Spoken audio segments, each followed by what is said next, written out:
So, LRock, whenever you are ready, the floor is yours. Hi, friends. Hope everyone here in the Steel City and watching towards the Steel City is doing fabulously. I'm LRock617, and thank you again to Threach for the lovely introduction. This is a game that I learned last year. I've been primarily grinding arcade games for about the past 6 years now.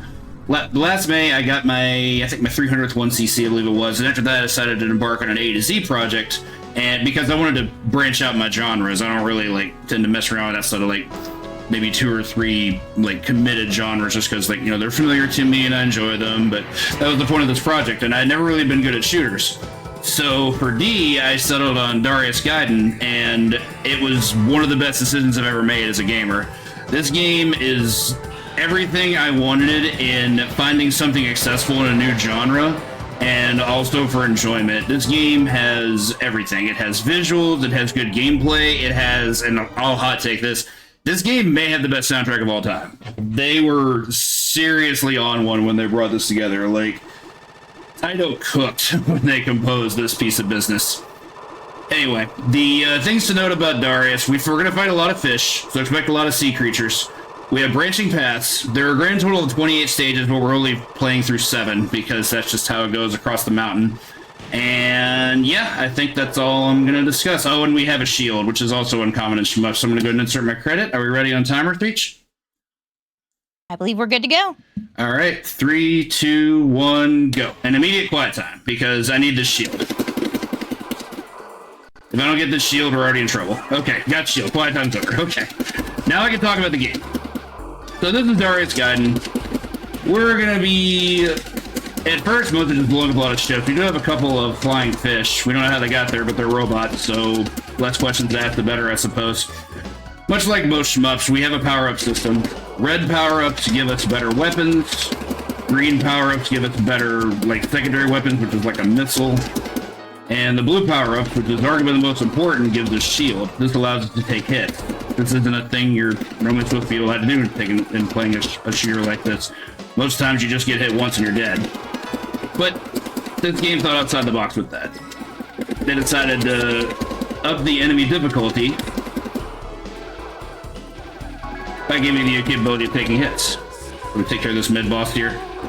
Cool gimmick about the mid-bosses, they all have an orb on top of their head. You can detach that orb by shooting it and actually have them fight for your side temporarily. This is something that you essentially have to do if you're playing for score, whereas I'm just playing for survival, so I'm just not going to focus on that. I need to get rid of all this. Those angled lasers are kind of awkward, so okay, right out of the way. Alright, full shield. Best weapon up to this point. We're good to go. Grab the screeny. Okay, move up here. So we have a gold power up here. You don't see too many of these. This is going to clear the screen of enemies. I'm going to wait till this guy shows up. Snag it. That guy's a problem if you let him stick around. So now we have the laser. Laser's probably the worst weapon in the game, but we actually need it at this point because we need every red pickup until the stage 2 boss. So here comes Golden Ogre with a nice jump scare. There's actually a quick kill I'm going to go for on this boss. I'm going to try and get pretty close here. If we shoot towards the edge of the screen, we're actually able to despawn shots faster, which allows for some really fast quick kills. So we got to just do a lot more damage. This game has a sprite limit. So the more shots you have on screen, the less likely you are to be able to reproduce shots. So the faster you can despawn your shots, the more you get to do damage. So anyway, that'll finish off the first stage. On to stage B. And there's some more wonderful singing to the first track called Visioners. This is the second movement. Just a little scrolling background here. I will be honest, there are times where I just don't really want to talk during this game just because the music is so good and I just want to enjoy it. And I hope you all do too. Take down all this. Okay, do that. We have our next mid-boss here. This guy's actually a problem if I let him be, so I try to take him out as quickly as I can. He did not get us good RNG though. I wanted to move to the right when he spawns, but it's a coin flip, it's random. We can't do anything about it. Take out these guys. That percussion though. We have other things to discuss. We're going to see another power-up in this stage, the purple power-up. Purple power-ups are bombs. Bombs are incredibly useful. They not only give us iframes, they also wipe the screen of enemies, and they do a lot of damage to bosses, so we want to make sure we get as many of those as we can. We start every life with 3, and you can scale them up. Down this, go to our blue pickup. Ideally, you want to be able to pick up or kill all these things here, but I don't anticipate being able to do that. Take that, there's our blue power-up. Take that guy out. Okay, this should give us our next weapon class, which is the Wave. This is why we got all the red pickups up to this point. For the Stage 2 boss, here we have the Dozer. A really good song called Burst Out. We get to just put on the auto fire with this, anti-air the missiles that come our way, and he goes right to phase 2 incredibly quickly. Very much a speed strat, and it's really, really good, because the less this guy gets to do, the better off you're going to be. So for next phase, you're going to do this, you're going to float around a bit, and you give us a good pattern, and we get to shred him. Good beats. Also, will apologize, this game does have some interesting flashing sequences. I won't go so far as to say flashing lights, but it kind of does this thing where it likes to create these vortexes, and there's like explosion effects, which aren't necessarily lights, but they can still be sensitive. So on to stage 3, aka D, we have the song EEG. They got this mid-boss. That guy's shots are actually pretty awful. I'd rather not have him stick around.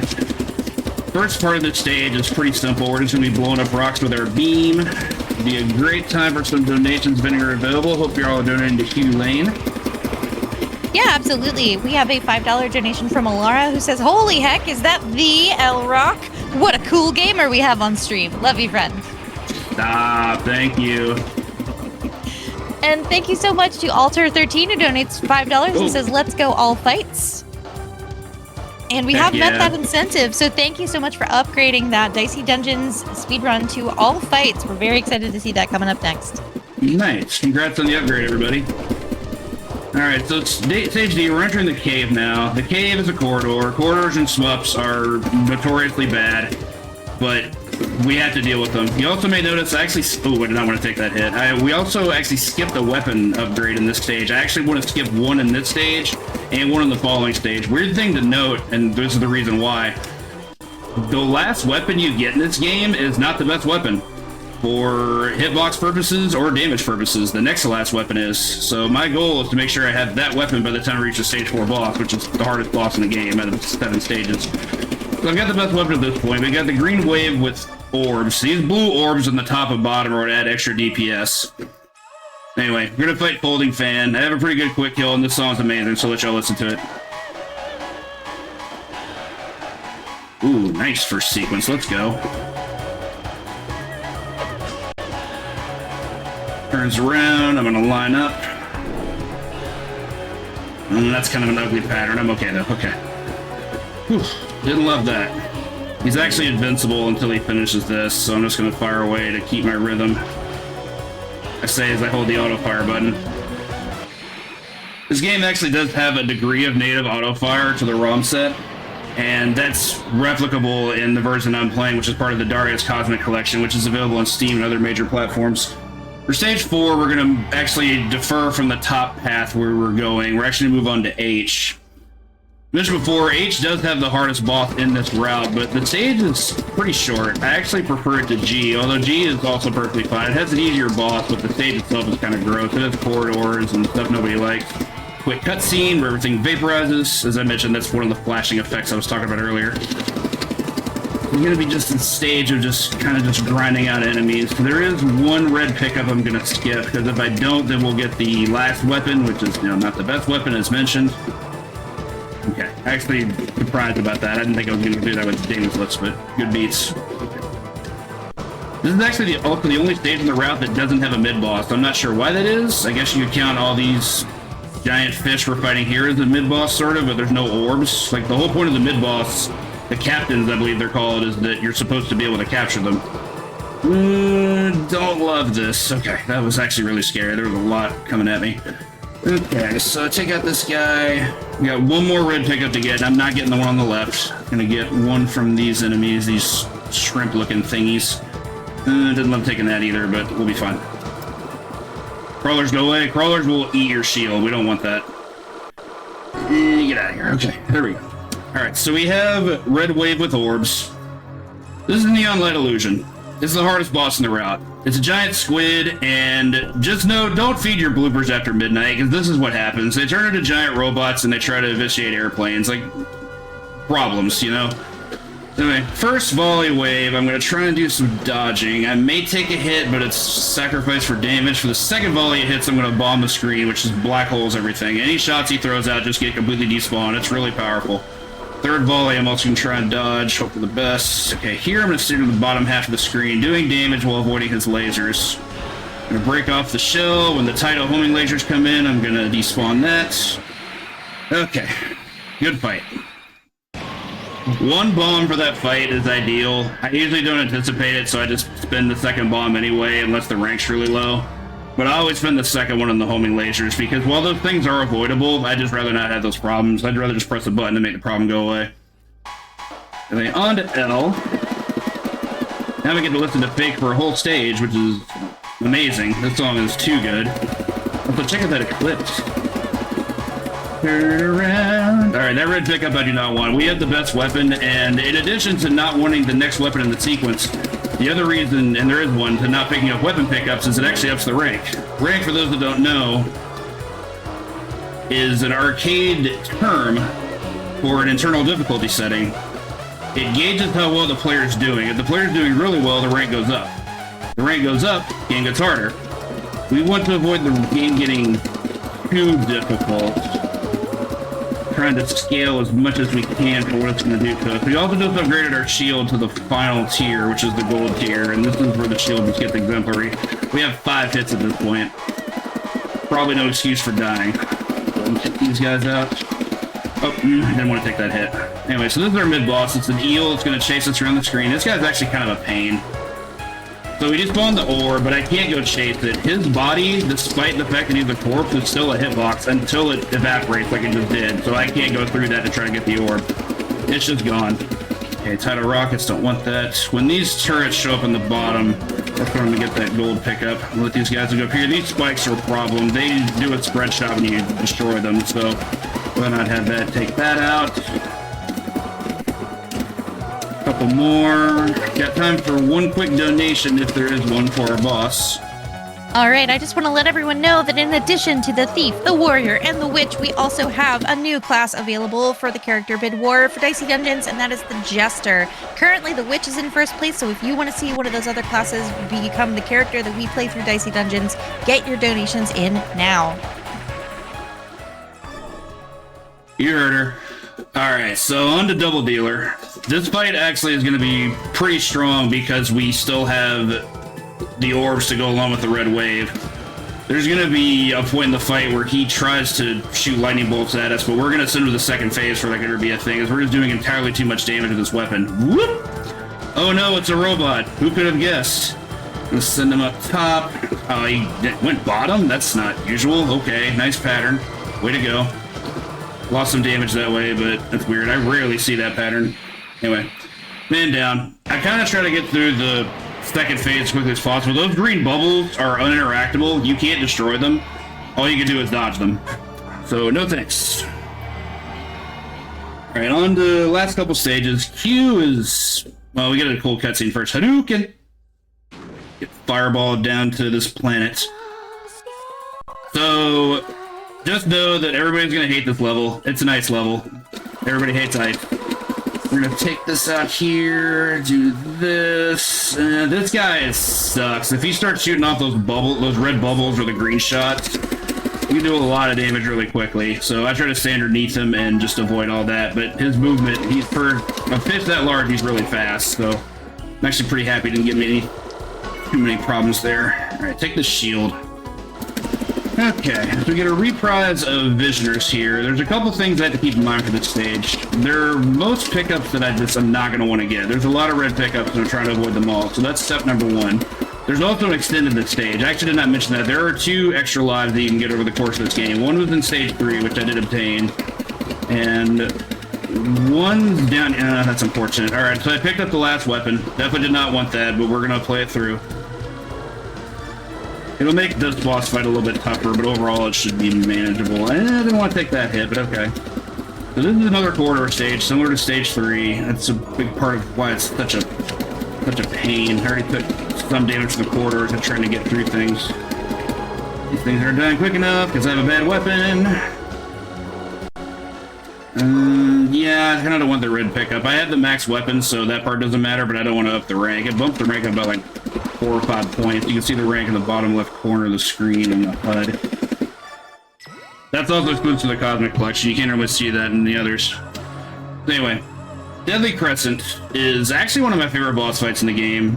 His primary attack pattern has 3 different attacks, and I believe he can only have 2 out at a given time, so this is actually a fight I enjoy playing defensively, because it really tests your ability to be able to watch and listen for cues of what he's doing. Like, you dodge the lasers differently than you dodge the yellow shots, differently than you dodge the crescent blade. It's only when he goes into other attacks is where things start getting fishy, you might say. There is a fast kill. You can't stay in his face and just shoot him into oblivion, but that's very, very risky because he's really fast. If he pushes back into you while you're doing that, he's going to do damage to you and it's going to hurt. This pattern's fine. Okay, good pattern. So the pattern I was worried about, he has a pattern where he shoots these angled purple lasers that go in like a wheel. As I'm not the kind of player that's going to be able to dodge stuff like that consistently, so if that happens, I just bomb it immediately, and I'd rather just hang on to the bomb. Welcome everybody from the raid. Okay, on to our last stage. On all this, with the shield. These guys are a pain. I want to get rid of them quickly. I'm so glad we only had to fight 2 of these guys. Those ships that divide themselves in 2. And this stage actually does start with no music. You're not hearing things. This is for ambiance and I guess fear factor. So now we're going underwater. We've been fighting fish this whole game, and this is our first time actually underwater. This is our mid-boss. He actually kind of causes issues if I don't bomb him here. Wait for the first 3 floats and then just let him go. Okay, so the last stage, it's a corridor stage. It's pretty hard. There's a lot of stuff we're going to have to deal with, but the good news is we also get a really great song to listen to. This itself, it might be my favorite video game song in existence. It's just, I can't call it anything other than what it is. It's a masterpiece. It's just, it's lo-fi, it's opera singing, what more can you want in a song? It's like the perfect creation. Didn't want to take those hits, but that's okay. Okay, so we got our last shield. Oh, okay. I see how it is. Yeah, this corridor is kind of gnarly. There's just so much stuff coming at us all at once. Kind of trying to take as few hits as I can. Okay, here we go. Take this guy out, and good? Okay. I was like, I didn't know what he was doing. He was doing nothing and everything all at once. Okay, cool. Cleared out the last of the enemies. On to our last boss. Everybody, this is wrist storage. Feel free to sing along if you know the words. I don't, because I don't know other languages. Essentially just a reasonable fight. We get really easy stuff to dodge until the tail comes into play, or until he goes to the top of the screen.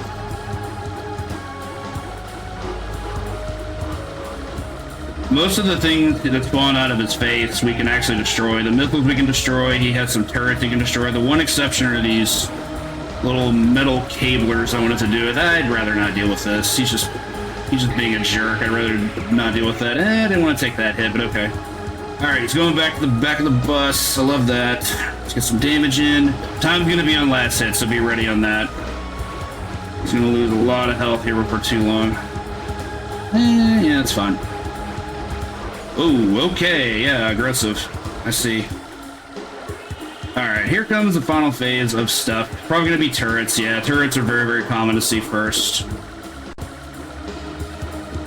Oh, we get the cylinder already? Wow, so lucky. He's going to be about out of there. I got 2 bombs left to use.